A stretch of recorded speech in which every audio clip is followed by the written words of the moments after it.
Transição. Aqueles que estão no caminho espiritual não morrem. Fazem uma transição que não está de modo algum relacionada com o que o mundo chama de morrer, porque esta transição não é um ato próprio, é um ato de Deus e acontece pela graça de Deus. Se você olhar para trás em sua própria experiência, terá uma compreensão melhor de todo este assunto. Você veio a este mundo como uma criança e quando fez a transição da infância para a juventude, com um corpo de aparência totalmente diferente, você não morreu ou passou adiante, simplesmente fez uma transição. Alguns anos depois disso, você atingiu a idade da puberdade e outra mudança ocorreu no seu corpo, mas não estava morrendo ou passando, era apenas uma etapa de transição para outra fase da vida. Então, ao chegar à adolescência, você passou para outra fase da vida, completamente diferente do estágio de 12, 13 ou 14 anos. Toda a vida assumiu uma compleição diferente porque você fez uma transição da juventude.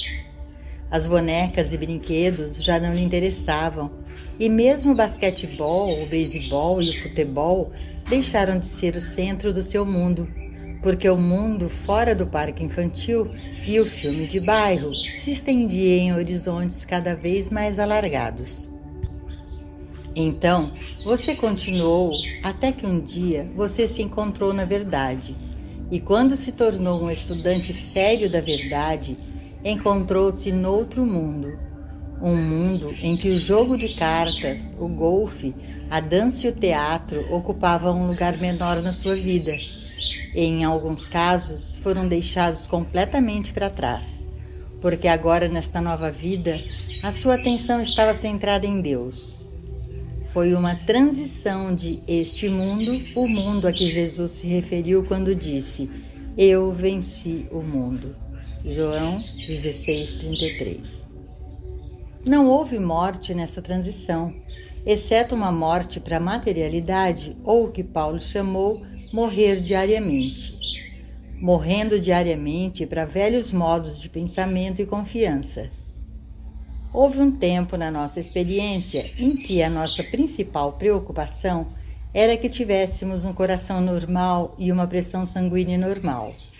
Confiávamos na comida, no clima ou na dieta, enquanto que agora a nossa única confiança é a nossa realização de Deus. É uma transição completa de este mundo para um novo mundo, um novo estado de consciência, que foi justamente chamado de quarta dimensão da vida, na qual vivemos uma existência quase completamente espiritual e na qual não é colocada a dependência em nada ou ninguém no mundo externo. E assim vamos de transição em transição até que um dia não o fazemos, mas é feito por nós. Passamos da vista e, sem dúvida, no que diz respeito ao resto do mundo, deixaremos um corpo para ser enterrado ou cremado. Isso também faz parte do sentido ilusório da existência humana. Mas não haverá corpo lá, porque levamos o nosso corpo conosco para onde quer que formos. Somente os espiritualmente iluminados recebem o sinal da imortalidade. Quando Pilatos lembrou a Jesus que tinha poder para crucificá-lo ou para libertá-lo, Jesus respondeu: Não poderias ter nenhum poder contra mim se não te fosse dado do alto. João 19:11. Pilatos não tinha poder para tirar a vida de Jesus e, de fato, ele provavelmente não teria tido poder para crucificá-lo se Jesus não estivesse disposto a submeter-se a ele. Submeter-se à crucificação era a forma de Jesus provar ao mundo que podia dar a sua vida e que podia retomá-la novamente, demonstrando assim não só que Pilatos não tinha poder para tirar a vida de Jesus, mas que nenhum poder temporal, nenhum pecado, doença, bala ou bomba tem o poder de tirar a vida de qualquer homem.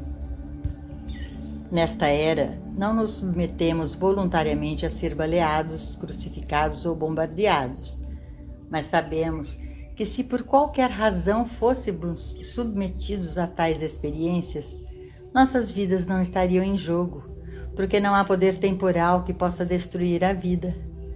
Poucos há no mundo de hoje, no entanto, que não se oponham violentamente a isso, porque o mundo em geral coloca sua fé e confiança apenas naquilo que pode compreender e agarrar através dos 5 sentidos físicos. Quase a nada mais é dado crédito. Isto foi igualmente verdade logo nos primeiros dias da era cristã, quando apenas os espiritualmente iluminados viram Jesus após a ressurreição. Os imersos na materialidade não puderam vê-lo após o seu sepultamento, porque não tinham subido a esse nível de apreensão espiritual. Nunca se esqueça que são apenas os iluminados espiritualmente que recebem provas irrefutáveis da imortalidade. Não há maneira de provar à mente humana que existe algo como a vida eterna. E, além disso, não só a vida eterna depois do que é denominado de morte, mas a vida eterna aqui e agora, indestrutível e imortal. As mentes materialistas testemunham a devastação da doença e veem a cerimônia fúnebre e o corpo sendo enterrado.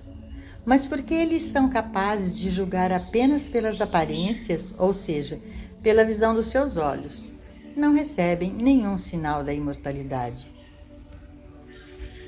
Aqueles de visão iluminada hoje, porém, são capazes de ver não só o que os Pilatos, com todo o seu poder temporal, não têm o poder de destruir a vida, mas que nenhuma forma de guerra ou força física tem o poder de o fazer.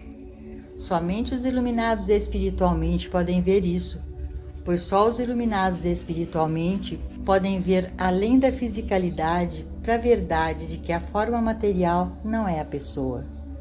A pessoa é eu, e a forma física é apenas um instrumento, como a casca no tronco de uma árvore, que não é a árvore em si.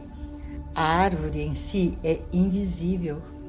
A árvore em si é a vida que flui como a árvore, e o tronco, os ramos e as folhas constituem a forma, ou o veículo com o qual a árvore se torna visível. Assuma o domínio consciente.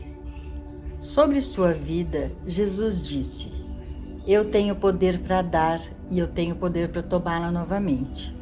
João 10:18. Cada um de nós tem uma escolha.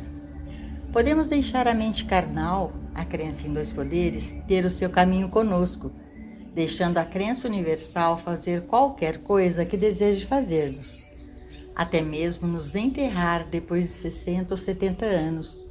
Ou podemos tomar nossa própria vida e determinar: eu tenho domínio dado por Deus sobre o meu corpo e sobre tudo o que há nesta terra e acima dela. Se o corpo se deteriora, é porque não aceitamos a verdade espiritual, mas permitimos que a crença universal opere no corpo ou sobre ele. A crença universal nos incutiria a crença de que o clima pode fazer alguma coisa para o corpo. A comida ou a falta dela, a idade ou o passar do tempo, a infecção e o contágio. Todos esses são apenas partes integrantes da mente carnal, a crença universal em 2 poderes. Se não tomamos posse de nossa própria vida e se não assumimos o domínio que Deus nos deu, somos como um pano mole na brisa que sopra para onde quer que a brisa queira carregá-lo. Então, se a crença universal diz que este é o clima errado, o corpo imediatamente responde com: eu tenho reumatismo. Se a crença universal diz que estamos comendo a comida errada, há uma dor de estômago. E se a crença universal nos informa que atingimos 60 ou 70 anos, começamos a pagar o agente funerário. Em todos os casos, estamos obedecendo à crença universal, em vez da verdade revelada nas Escrituras, pois as Escrituras afirmam que Deus deu ao homem domínio sobre o clima, a comida, tudo o que há na terra, abaixo da terra e nos céus, acima da terra. Até mesmo as estrelas, às quais tantas pessoas se curvam em adoração e temor, dando poder a elas, até mesmo sobre isto foi dado ao homem o domínio. Eu é a porta para a vida mais abundante. Em verdade, eu vos digo, eu sou a porta das ovelhas. Eu sou a porta. Se algum homem entrar por mim, ele será salvo. E entrará e sairá e achará pastagens. João 10, 7-9. Jesus nos lembra que só é possível entrar na vida mais abundante através da porta. E depois explica que esta porta pela qual devemos entrar para experimentar a vida mais abundante é uma porta chamada Eu. Eu sou. Eu posso dar esta vida ou retomá-la novamente. Eu tenho domínio dado por Deus.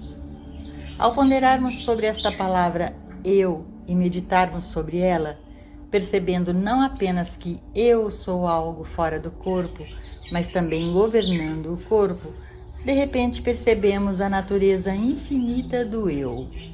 Foi assim que um homem simples que começou a vida como carpinteiro e que servia como rabino hebreu se tornou a luz do mundo. Tudo através da palavra eu. Eu sou o caminho, a verdade e a vida. Eu sou o que eu sou. Eu sou o pão, o vinho e a água. Eu tenho carne que o mundo não conhece. Eu vim para ter vida e para tê-la mais abundantemente. Qualquer pessoa que percebe a santidade da palavra eu torna-se um líder nacional ou mundial daqueles que estão procurando encontrar essa vida mais abundante. Isso requer uma compreensão do significado da palavra eu, mas isso não implica de forma alguma que seja fácil de ser alcançado. Não foi fácil para Moisés ou Isaías, nem para Jesus, que deixou claro como foi difícil quando disse: estreita é a porta e estreito é o caminho que conduz à vida, e poucos são os que a encontram. Mateus 7,14. Embora seja difícil, porém, com essa compreensão da verdadeira natureza do eu que eu sou, é possível para qualquer indivíduo elevar-se acima das crenças materiais de sua idade particular, acima da dominação da mente carnal, ao domínio do eu que ele é.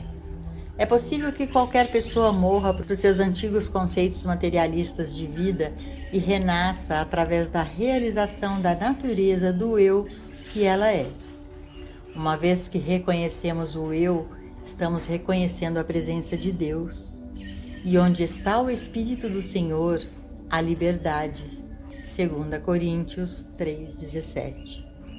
Onde quer que haja um reconhecimento da unidade do homem com sua fonte, há o Espírito do Senhor. A onipresença e o infinito do eu. Quando meditamos na palavra eu, tendo descoberto que eu não estou no corpo, logo descobrimos que eu ocupa toda esta sala. Mais tarde descobrimos que eu estou fora desta sala, olhando para dentro. Eu estou muito acima no teto e olhando para baixo. E algum tempo depois veremos que eu estou no centro do universo, olhando simultaneamente para frente, para trás, para a esquerda e para a direita, contemplando todo este universo ao mesmo tempo, incluindo o passado, o presente e o futuro, pois eu e o Pai somos um, e onde Deus está, eu estou, onde eu estou, Deus está. Eu vim para que eles possam ter vida e que a tenham mais abundantemente. Onde eu sou é reconhecido, Deus está. No reconhecimento do eu é o reconhecimento do infinito. E ao ponderarmos sobre esta palavra eu, descobriremos que nossa vida está se tornando mais abundante, nossas relações com os outros mais amorosas, pacíficas e generosas, e nosso suprimento está aumentando ou se estendendo mais do que nunca, vindo até nós com menos esforço, menos pressão, menos tensão e saindo de nós sem qualquer resistência. Nós criamos nossa própria dor tentando agarrar-nos à forma, tentando agarrar-nos às coisas que superamos, tentando agarrar-nos às condições que, Porque nos deram alegria ontem, acreditamos que nos darão alegria amanhã, esquecendo que fomos ensinados a não acumular maná para amanhã, a não acumular tesouros onde a traça e a ferrugem corroem. Mateus 6,19. Não vivemos do maná de ontem, não vivemos das posses de ontem, vivemos da e pela graça de Deus. Mas isto pode se tornar aparente para o indivíduo apenas quando ele tiver chegado na compreensão da natureza desse eu. Muitas pessoas perdem o caminho porque pensam que eu vivi apenas em um momento e isso há 2000 anos atrás. Eles pensam que eu vivi como o homem Jesus e como ninguém mais, não percebendo que eu vivo como você e eu vivo como eu e que eu sou a verdadeira identidade de cada indivíduo. Existe apenas um eu. E algum dia descobriremos que eu sou o seu ser e meu ser, e que é nosso para que possamos ter vida e para que possamos tê-la mais abundantemente. É nossa identidade permanente até a imortalidade. E se esse templo do nosso corpo fosse destruído em 3 dias por nosso reconhecimento do eu que eu sou, ele seria ressuscitado. Este é todo o significado da ressurreição.